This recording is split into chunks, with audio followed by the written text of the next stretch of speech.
So, going back, since he's been my brother my entire life, I know the guy very, very well. I know a lot of inside secrets and stuff like that, but I think the people who know him best are probably his best friends.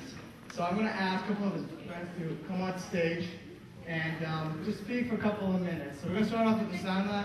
He's known him since middle school as well as high school, so they go back 14 years plus. Where's my brother Osama? Or Sam?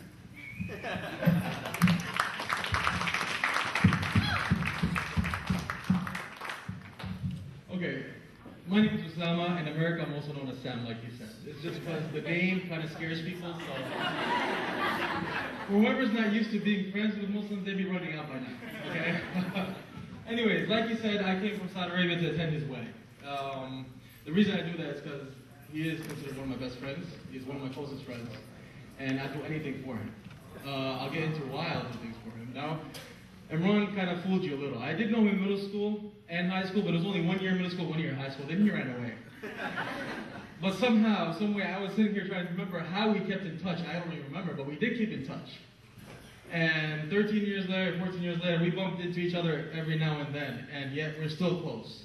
And that's just the kind of guy he is. He brings that charisma with him. And we bumped together once in Qatar when his dad was living there, and it wasn't even planned out. So that was nice to see him. And that was the first time I noticed something, which is he lost his hair. But who am I to talk, because look at this.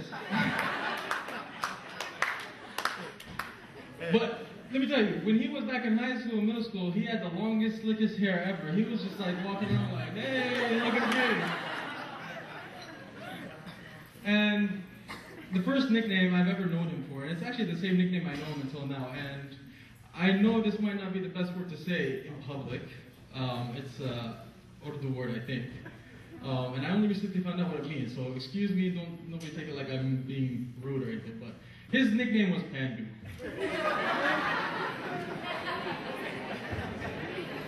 I think some people are saying that's his email? That's his email. Anyways, like 2-3 days ago, I found out what it really means, so I'll still say he is a Pandu.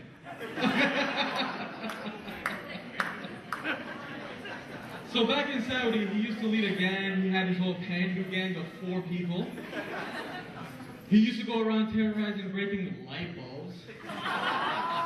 And then during school, he used to play the whole I'm a doctor, let me give you some advice. And today, I heard, quote unquote, that he's a doctor. But I think all he does is just pass out some prescriptions, so if anybody wants to see his affiliation, it's okay. But let's get down, I'm serious. He's really a great guy, he's a very dependable guy. He is a leader. I mean, what I want to talk about is just, I don't know what to say. Because every time I come to the States, and I come here every so couple of years, and I try to make it down to Florida, even if it's just for 2-3 days, just to see the guy. That's just how great he is. And I'm pretty sure he'll do the same for me if I ever asked him. And his parents, I want to congratulate you guys, first of all, for raising such a great guy. And I'm sure you'll still be proud of him. Nida's parents, she's in good hands, I'll tell you that. And she's very lucky to have him beside her. I wish we could the best of luck. And just, I come down 2 years from now, I don't know if I'm going to see the kids around or anything like that. But just make sure he doesn't come off bald as well.